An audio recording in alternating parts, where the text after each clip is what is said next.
Good morning to everybody. Welcome to this service of the Unitarian Universalist Church of Amherst, otherwise known as UUA. We're so glad that you've chosen to spend time with us. We really are. We know you have many options, and you're pretty busy on a Sunday. So we're grateful to have you here. My name is Charlie Destries, and I've been a member here for just about 3 years. And before that, I had no knowledge of UUA or the Unitarian Universalist congregations. And so for me, it's been a real amazing journey. And it's full of new friends and people that I'm really looking forward to getting to know even better. And that's the thing about this place, is that you start to really develop some real community. And these days, community is really hard to come by. So you're doing yourselves a big favor, not just for your soul, your spirit, but also for your health.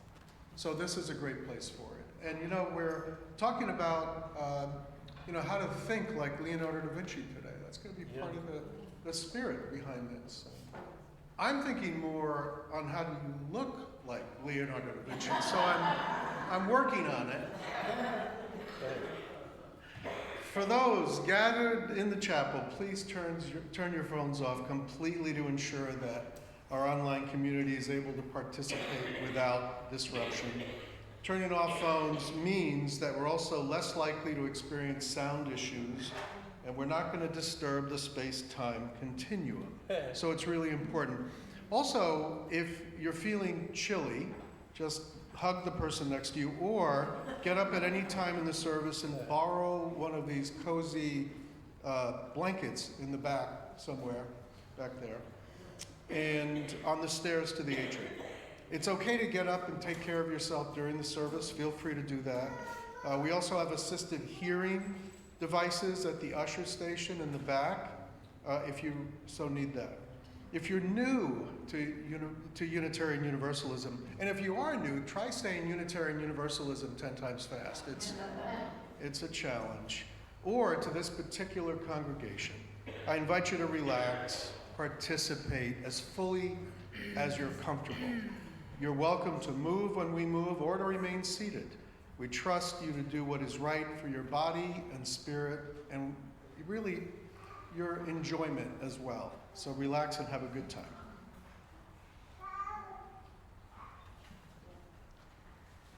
I'm Reverend Michelle Buhite, the minister of this congregation. My pronouns, which I offer to create a truly inclusive and brave space for all to live into the fullness of their identities, are she and her. Folks, the windows are open.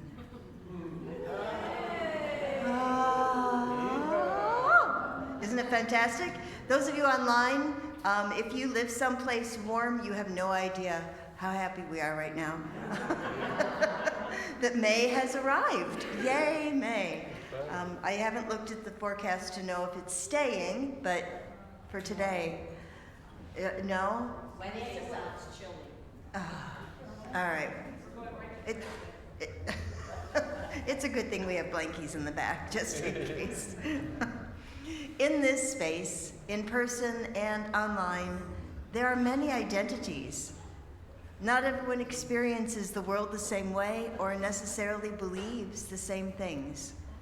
What matters is that we strive to keep love at the center of who we are and what we value. Whoever you are, wherever you come from, whomever you love, you are welcome here. So let's gather ourselves together as we open our hearts with a bit of singing, because our cue has happened. We need to lift our voices. So we're going to do that by singing hymn number 1007 in the teal hymnal. There's a river flowing, and there's the words will be up front. On the last verse, it's got a little tag. And if you don't know music, it doesn't matter. You will notice, because some of us will just keep singing even though the verse is done. That part is the tag. Okay, so tag, you're it. Let's rise in body or spirit and sing together.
So for some of the newcomers, this might, well, maybe even the long-timers, this might be a surprise that when I first arrived here 100 years ago, this was a congregation that seemed like it was afraid to sing. I said seems like because, you know, I only see through my own lens. But y'all, you are singing. Woo, I love it. Our call to worship today comes from one of my most favorite poets, and it's not Mary Oliver, although, as you know. This one happens to share a birthday with me, and it is E.E. Cummings, and this is perfect for this day. I thank you, God, for this amazing day, for the leaping greenly spirits of trees and a blue, true dream of sky, and for everything which is natural, which is infinite, which is yes. I who have died am alive again today, and this is the sun's birthday. This is the birthday of life and of love and wings and of the gay, great happening, illimitably earth. How should tasting, touching, hearing, seeing, breathing any, lifted from the know of all nothing, human merely being, doubt, unimaginable you? Now the ears of my ears awake, and now the eyes of my eyes are opened. Yummy.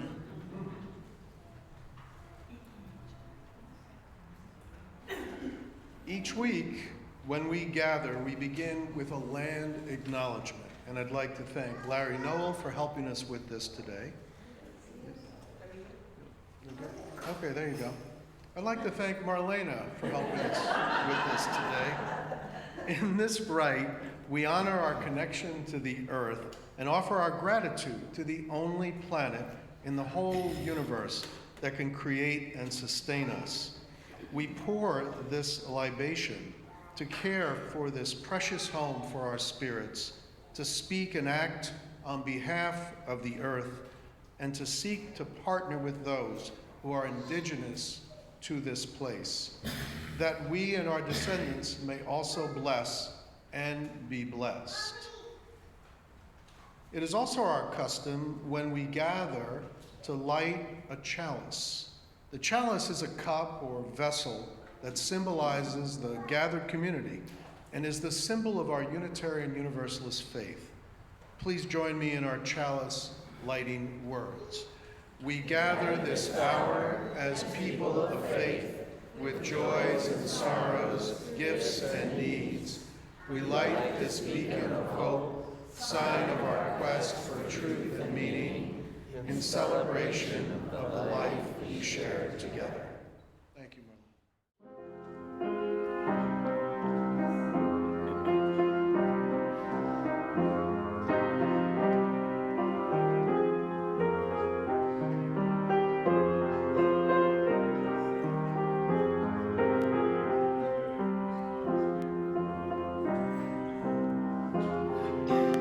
All together. Building bridges between our divisions, I reach out to you, will you reach out to me? With all of our voices and all of our visions, friends, we could make such sweet harmony. Will you clap on two? Building bridges between our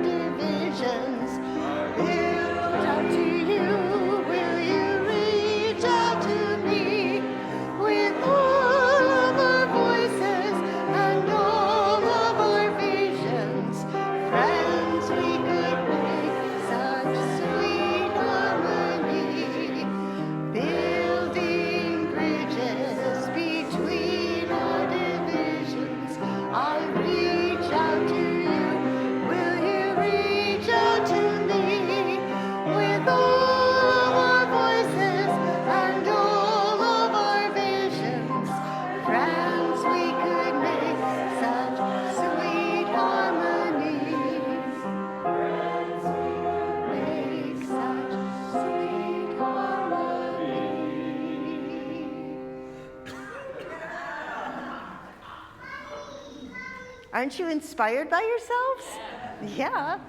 What's next? Oh, how about that?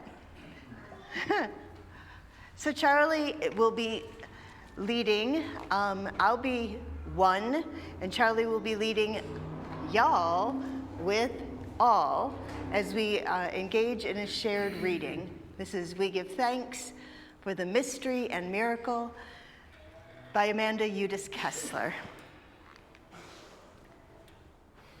A planet is born, a spark ignites, something completely new comes into being. We give thanks for the mystery and miracle of life. A waterfall descends, a rainbow arcs through the sky, the ocean opens to an endless horizon. We give thanks for the mystery and miracle of beauty. The stars pierce our hearts, peace envelops us, we are blessed.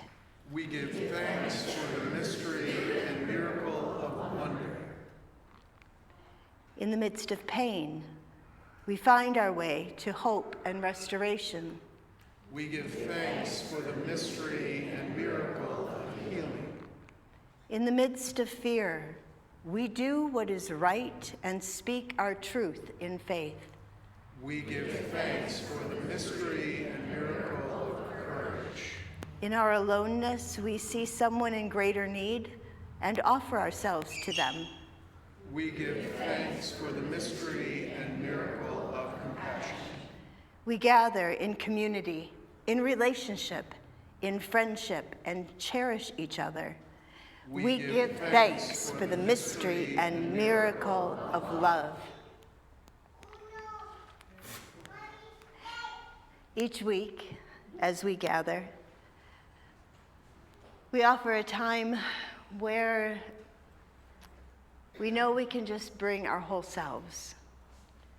Whatever joys, concerns, and sorrows we may be carrying, whatever burdens the situation in the world is creating for us, whatever it is,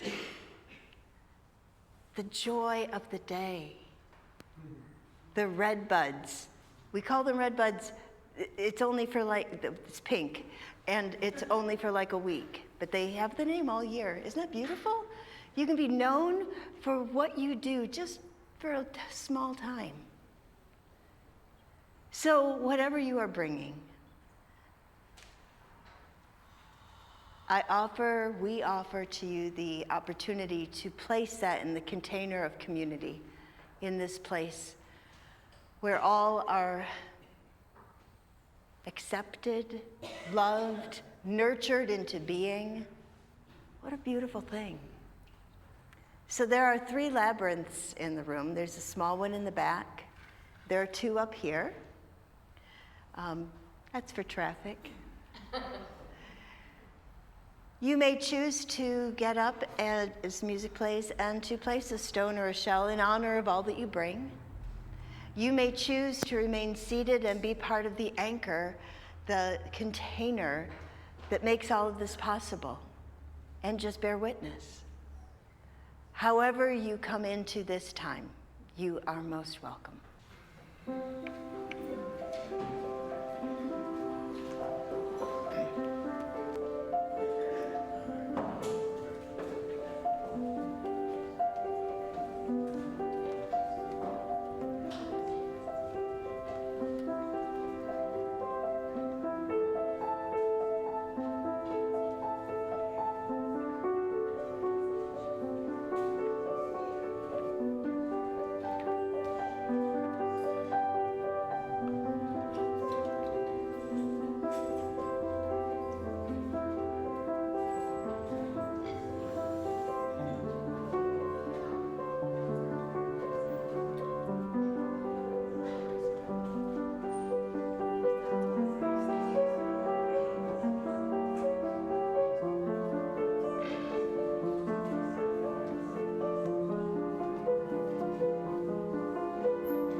place a final stone in recognition of the joys, concerns, and sorrows by everyone, whether you are in this space or part of our online community. Know that you are held in this embrace.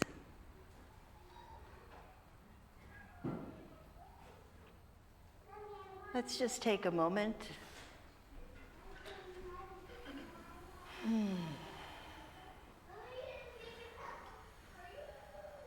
We hold in our hearts all those who are suffering, whether it is in disappointment or pain of body or spirit, overwhelm, feeling lost. We hold all of that, and we place love at the center of that to make it all maybe just a bit bearable. We also hold in this circle joy and excitement and quiet satisfaction, which is kind of underrated. We hold all of that, knowing that love is at the center and that we can participate as fully as we are able in the moment. We place our in that love at the center of our community, center of our hearts, at the center of what I like to call all of it, the everything, emergence. And so I invite you to sing with me, "There is More Love Somewhere." It's 95 in the gray hymnal, and I've added a verse at the end. So let's just remain seated and sing this as a prayer and an acknowledgement.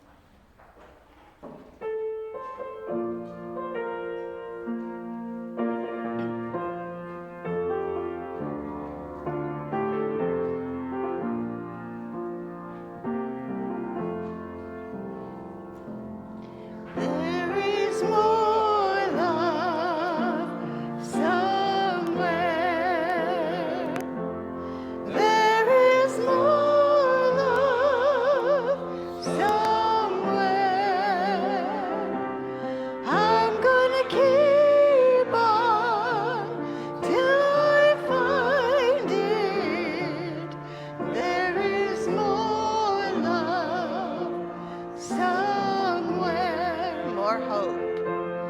There is more hope somewhere.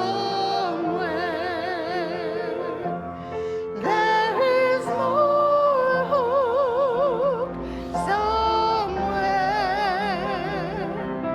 I'm gonna keep on till I find it. There is more hope somewhere. Let's add some harmony. There is more peace somewhere. There is more peace somewhere. I'm gonna keep on till I find it. There is more peace somewhere.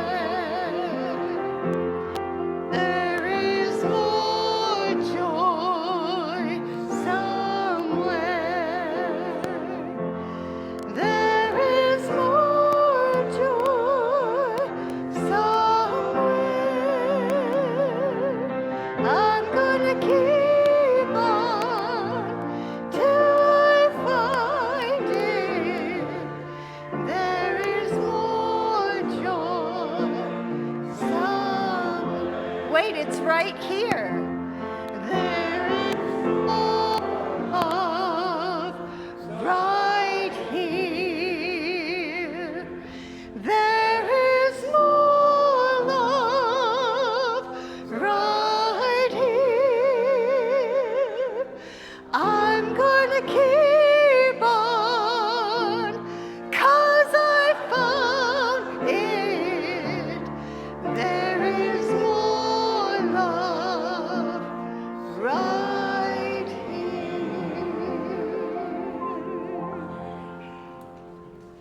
You know, that song has always bothered me, and I think we just fixed it. Oh, wait, it's Wonderbox time. What a surprise.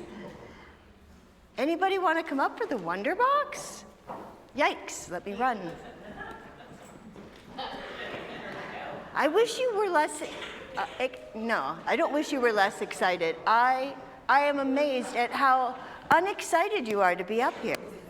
That put the grammar in the right place. Wow, hi. Come on in. Hey, cool, you're wearing UU Amherst shirts. Yes, and you all could order a UU Amherst shirt too. I didn't even ask for the advertisement, but that's pretty cool. Oh, wait, I almost forgot.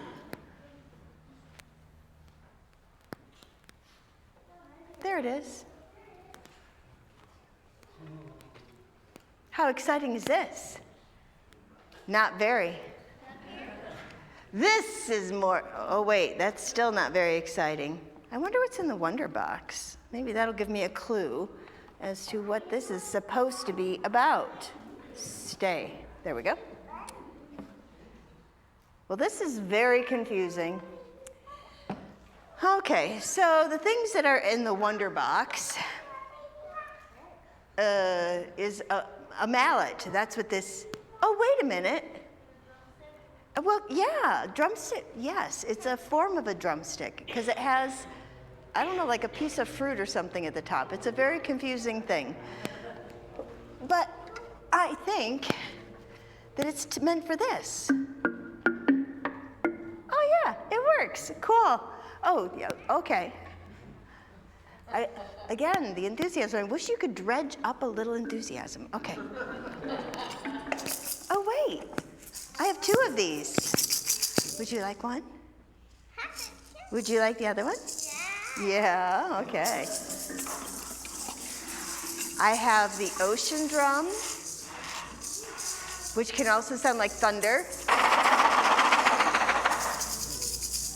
You want to play the ocean drum? Do you want to play this? Cool. You know what? That means that, okay, so, yeah, okay. Zip, zip, zip, zip. Okay, great. I love enthusiasm. It's my favorite thing. Okay, so that actually puts an awful lot of pressure on you. I'm really sorry about this. So with the adults, I'm going to be talking about how to think like Leonardo, who was an amazing artist and musician and inventor and architect and, oh my goodness. So Mr. Rick is going to play some music, and those of you who have instruments can play along with him. And if you're feeling artistic instead, then you're going to be making some art here. Art of your choosing, because Leonardo da Vinci, even though he had patrons who were people who were like, I'd like you to paint a picture of me. He did a little bit of that, but he mostly painted whatever he wanted, which is so cool. What's that? Oh, okay. All right, girl. Okay, so the pressure is on you and anyone else. For a full minute, we're going to make music and make art. Do you want to make art too? Yeah. Okay. Would you rather do music or art? Music, there's one of those things. There is another side, but that's for the, well, you can do it. Okay, ready, get, set, go. Okay, make some music. Okay, make some drawing. All right, Miss Molly, you're in.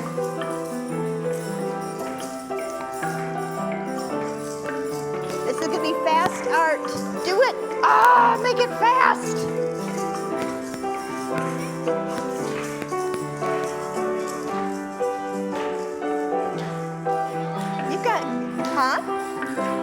You've got good rhythm.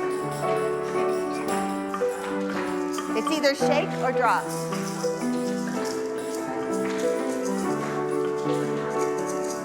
You're doing a great job over there. Can you make thunder?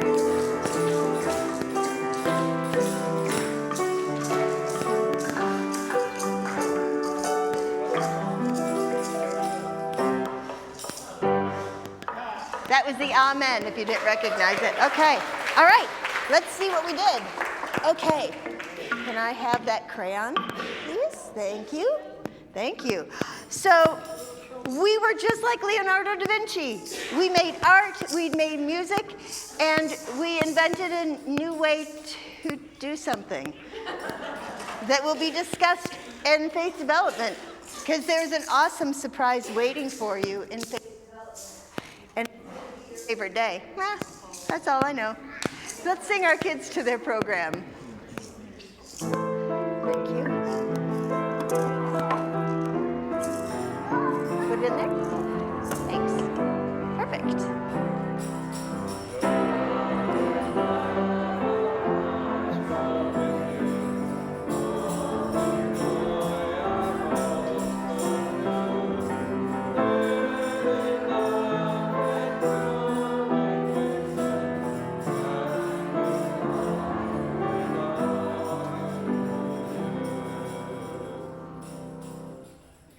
Give them instruments every time as they leave. That's so cool. It's like cha-cha-cha. Well, you know when they're coming and when they're going. Helpful. Righty. So, let me begin by telling you that the last thing I want to do today is to lecture you about Leonardo da Vinci.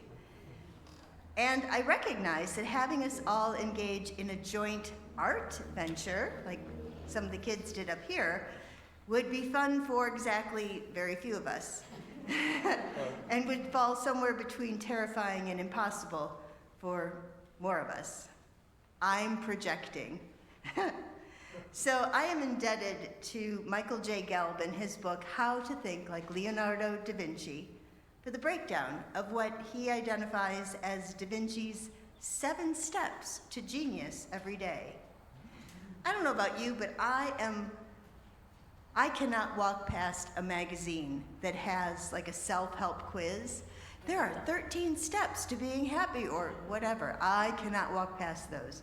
So when I saw that there were only 7 steps to genius, I'm like, well, where have you been? So I found out about this book through the Soul Matters curriculum, which is what we use for our small group ministry, which we call covenant groups. I offered the Soul Matters exercise in the May edition of our newsletter, the foreword. I will not ask for a show of hands of how many of you came up with answers to the 100 questions, because I wouldn't want to overwhelm any new folks that you are so enthusiastic about homework. So we'll just keep it between us. So after just a tiny bit of biographical material, we're going to take the leap into the 7 steps to genius.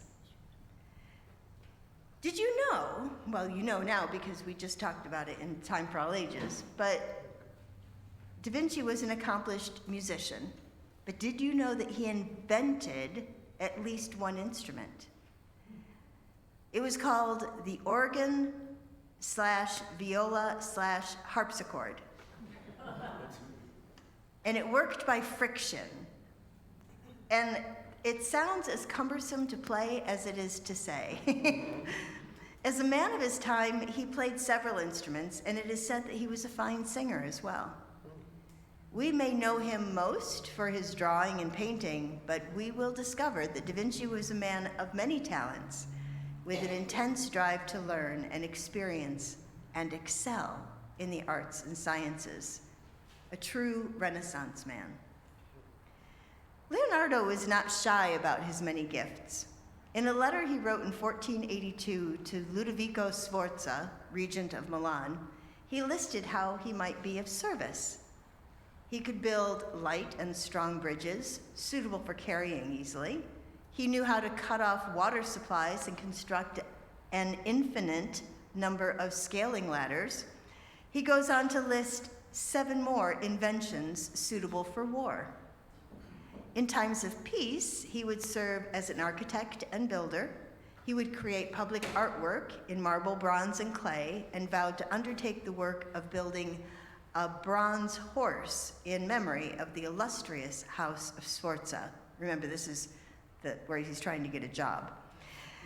His letter closes with these words: "And if any of the aforesaid things should seem impossible or impracticable to anyone, I offer myself as ready to make trial of them in your park, or in whatever place shall please your excellency, to whom I commend myself with all possible humility." Yeah, humility is exactly the quality that came to mind. He got the job, by the way, although historians say it was probably his courtly charms, along with his talents as a musician, and I kid you not, a party planner, that were mostly responsible for him getting the job. And he never did get to create that amazing horse statue. After more than a decade of work, Leonardo constructed a model 24 feet high, but then realized it would require more than 80 tons of melted bronze, which was not forthcoming, as Ludovico needed it to build cannons to stave off invaders, at which he failed. So what do we take from this first venture into the mind of Leonardo da Vinci? I think maybe never sell yourself short. If you've got skills, sing them out, with all possible humility, of course. And you have to be ready to demonstrate all of those promises. So this author, Michael Gelb, writes, "The life of Leonardo da Vinci is a mysterious tapestry, woven in paradox, dyed in irony. No one has ever attempted so much in so many areas, and yet much of his work was left unfinished. He never completed the Last Supper, the Battle of Anghiari, or the Sforza horse. Only 17 of his paintings exist, a number of which are incomplete. Although his notebooks contained wondrous information, he never did organize and publish them as he intended. Scholars have offered a range of social, political, economic, and psychosexual explanations for da Vinci's leaving so many works incomplete. Some have even branded him a failure because he left so much unfinished. Professor Morris Phillipson argues, convincingly, however, that it is like someone criticizing Columbus for not finding India. He found something else. So, what exactly are the 7 guides to genius every day? Like I said, I can't walk past 7 guides. That's great. I will do these things. So, these categories are, and I will do my very best to pronounce them in Italian, which is a language I don't know: curiosità, dimostrazioni, sensazioni, you have to do the accent, that's what it takes, sfumato, best word ever, arte, scienza, corporalità, and connessione. Oh, you'd like more to go with that? Okay. Curiosità translates as curiosity.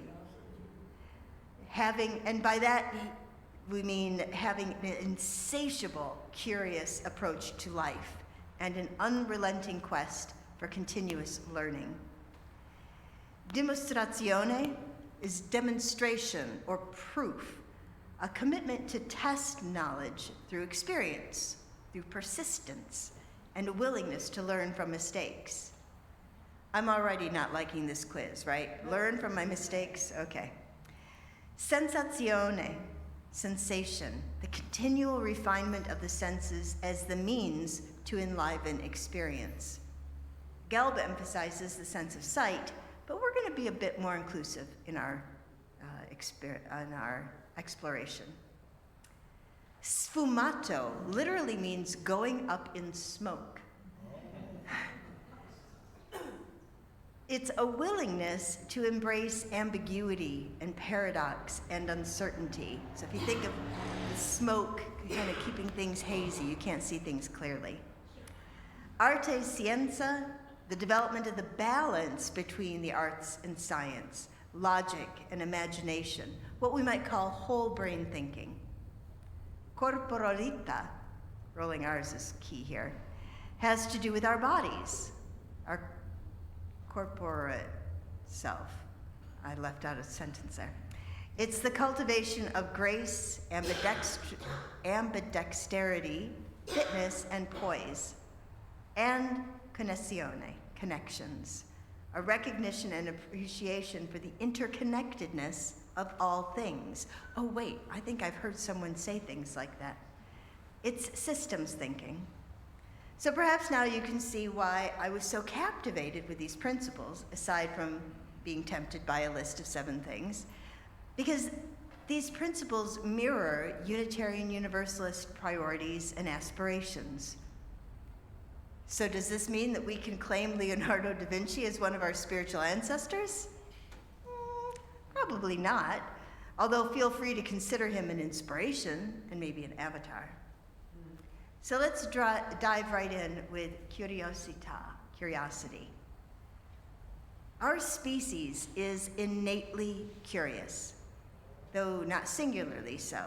We see plenty of examples of curiosity throughout the animal world, through sea life, and if it doesn't feel like too much of an anthropomorphic overlay, I think we could even think about plant life having some curiosity, the tendrils that move out, like what's out there. In Da Vinci's case, curiosity was not simply wondering. It meant going into things deeply, with layers of rigorous examination, all designed to refine not only his understanding, but its expression. So how do I know this? Because he said it himself. He explains in his treatise on painting, and I quote, well, in English, I quote, "We know well that mistakes are more easily detected in the works of others than in one's own." That was a laugh of recognition. And it mirrors Jesus' words, right? Don't look at the speck in someone else's eye while you have a plank in your own. I continue with Leonardo. When you are painting, you should take a flat mirror and often look at your work within it, and then it will be seen in reverse and will appear to be by the hand of some other master, and you'll be able to better judge of its faults than in any other way. So I wonder how this willingness to look for mistakes or shortcomings in our own efforts might transform us. Apply this to any craft or exercise, whether it's learning a new song, a yoga pose, a recipe, even drafting a letter. Rarely do we achieve what we hope to on the very first try. This curiosity is not meant to stop us from trying. It is to help us to mature in our efforts. So let's dive deep. What if we apply this same curiosity to our spiritual lives? For many of us, this is exactly how we wound up in Unitarian Universalism. Because when we looked in Da Vinci's mirror, we could finally see the things that didn't line up for us in other paths, or that lined up pretty well, but were missing some key ingredients. Ingredients like social justice and compassion. It's good to be curious. My cats have all survived curiosity, in case you're saying that in your mind. My cats are fine. Curiosity drives us to learn from little children. We learn to be open-minded, to learn from other cultures, and to take time for contemplation and reflection. It's hard to be curious when we are rushing pell-mell through our lives. How can we notice and reflect when we are running at full tilt, preaching to myself? Maybe it's time to take up maybe a journaling practice or a painting class or some other activity that allows us to slow down and take notice of our lives. Second on our list is dimostrazione, to test knowledge through experience and to learn from our mistakes. As Unitarian Universalists, we draw inspiration from our direct experience of transcending mystery and wonder.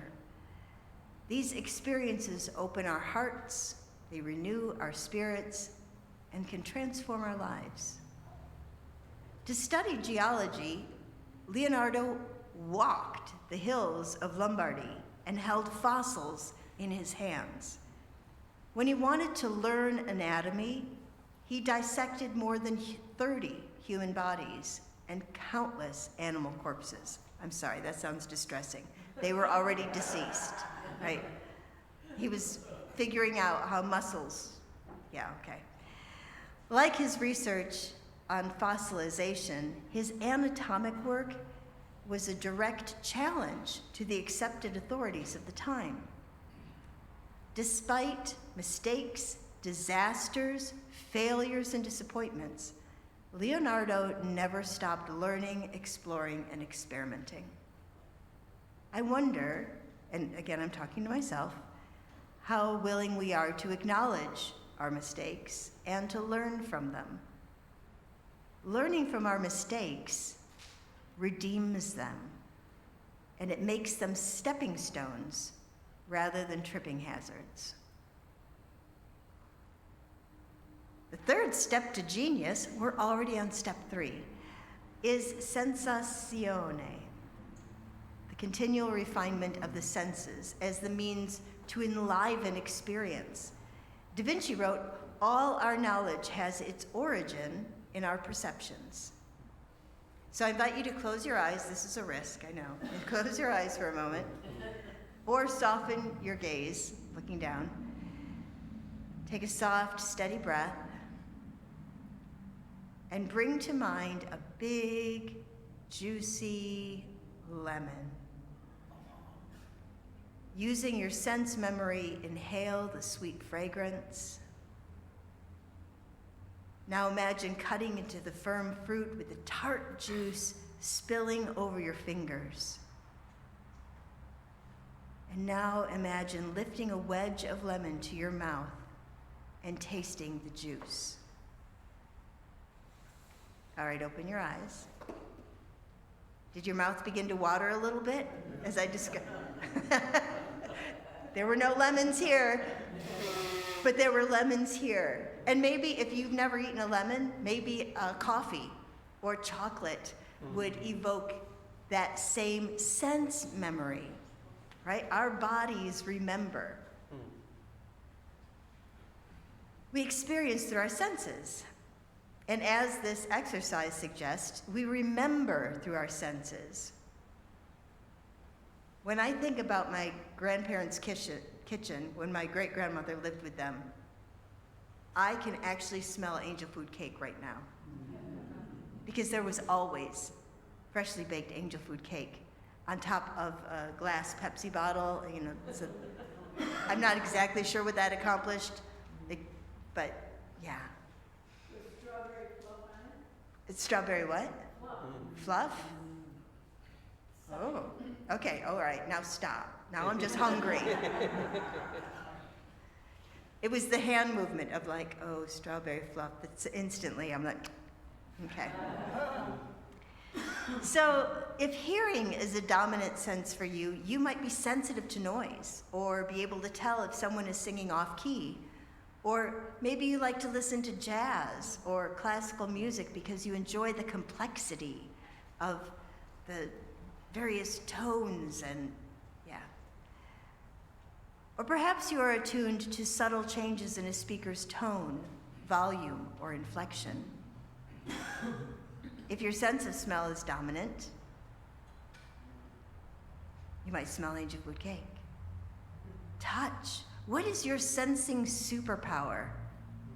One of the gifts of sensazione is what's called synesthesia, which is describing one thing in terms of another.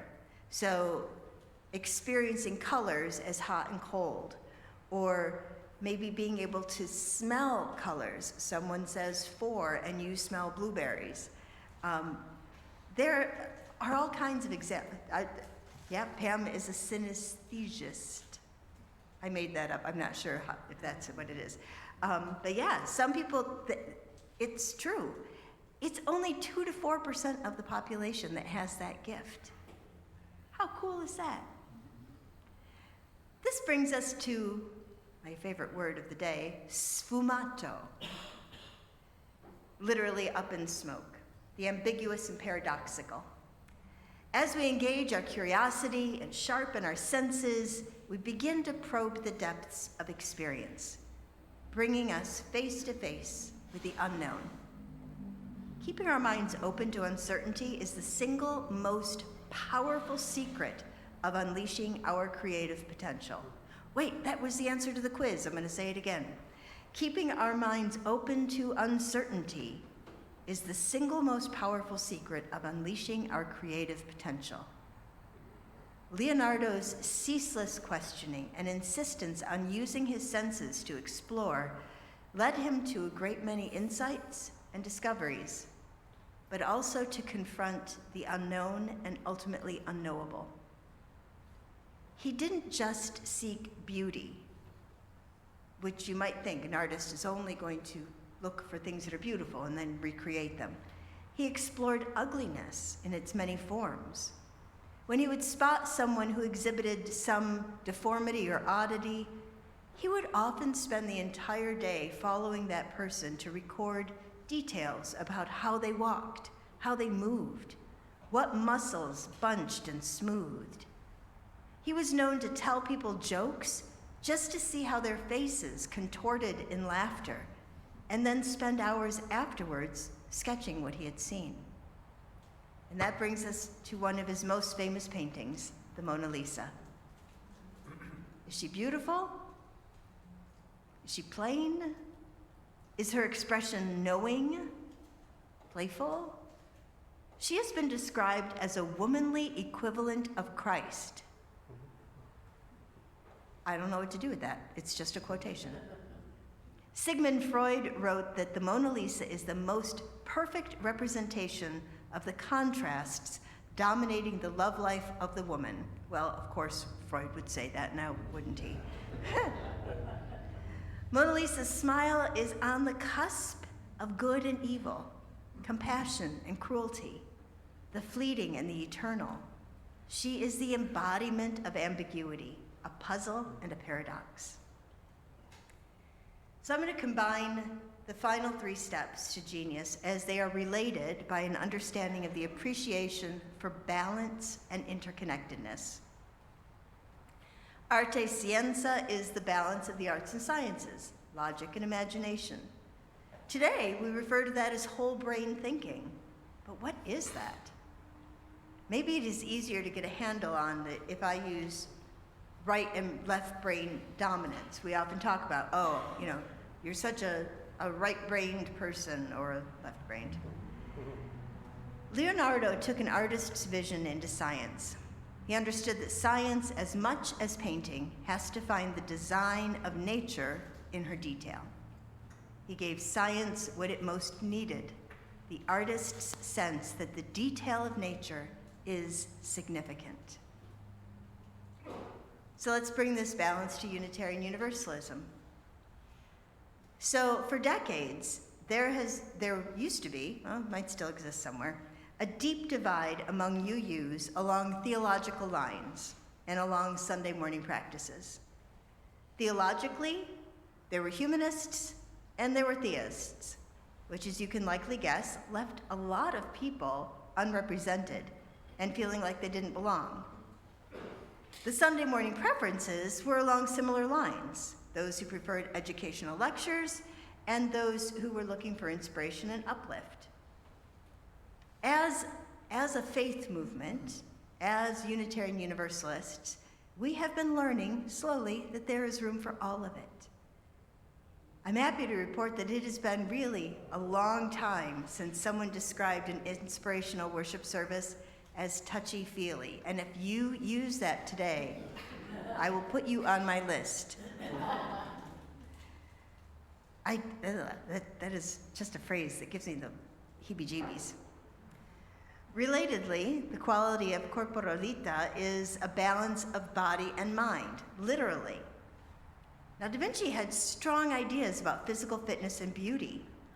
He had this whole long list about how to live a healthy life. His journals were filled with lists and So this list: rest your head and your mind, keep your mind cheerful, be covered well at night. I don't know what that is. Exercise moderately. I exercise very moderately, so I'm excelling here. Eat only when you want, and sup light. Oh.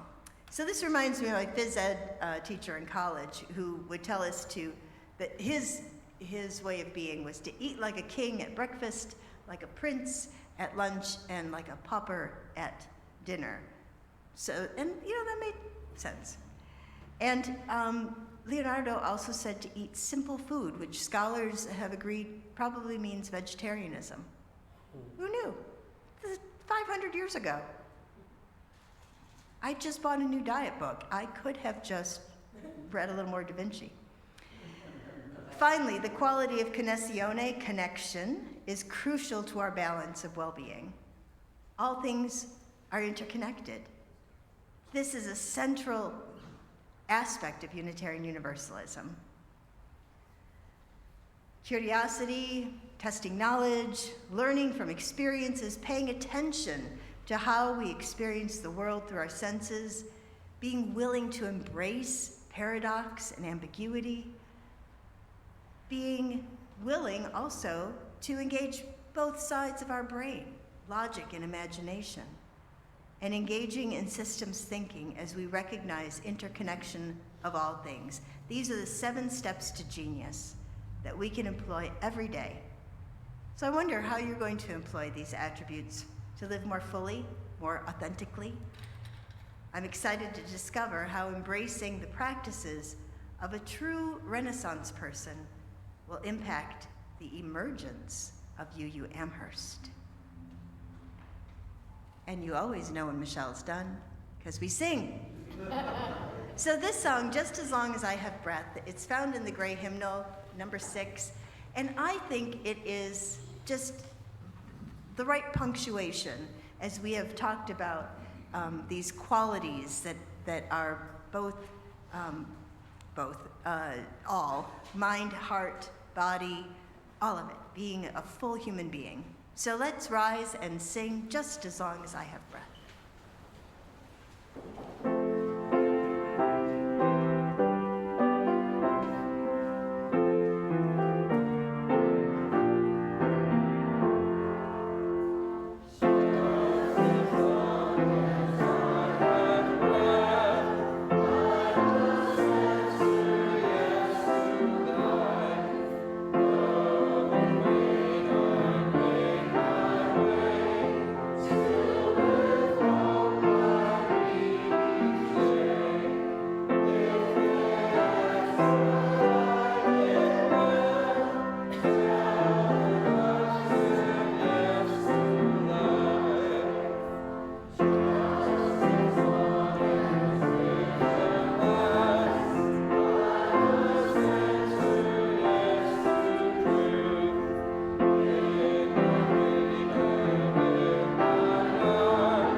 As our service draws to an end, our service to the world is ready to begin. Please remember to take your order of service home with you so you don't miss the announcements and reminders inside. It is now time for the offering, when we respond with generosity and care for this beloved community and our hope-filled faith. We give because we know that we pick fruit from trees we did not plant. We drink water from wells we did not dig. This is as it should be, as long as we dig and plant for those who come after us. The offering will now be gratefully received.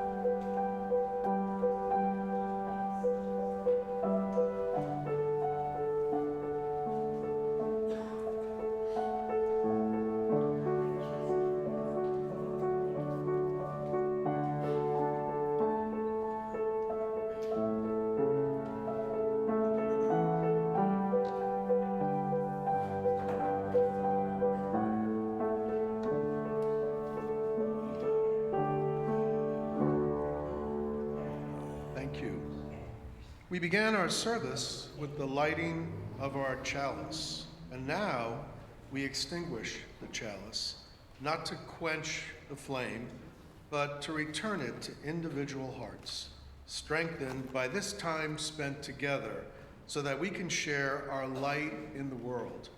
Please rise in body or spirit, whatever you have, and join your voices with mine. We extinguish this flame, but not the light of truth, the warmth of community, or the fire of commitment.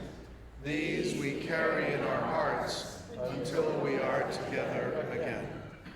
And now, remain standing for our closing. Remember to smile and twinkle your eyes at one another on the third verse. It's very important.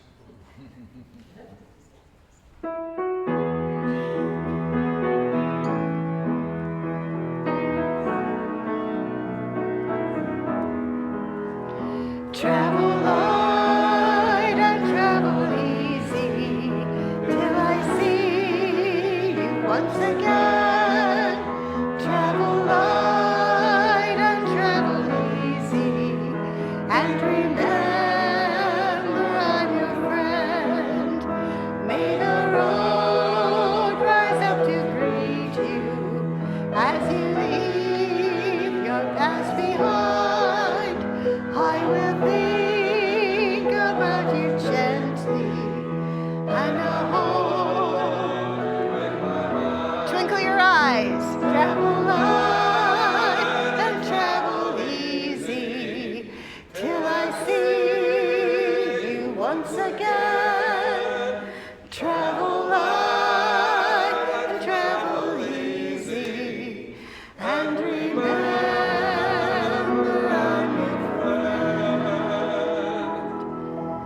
life is short, and we do not have much time to gladden the hearts of those who travel this way with us. So be swift to love and make haste to be kind. Go in peace and make a difference.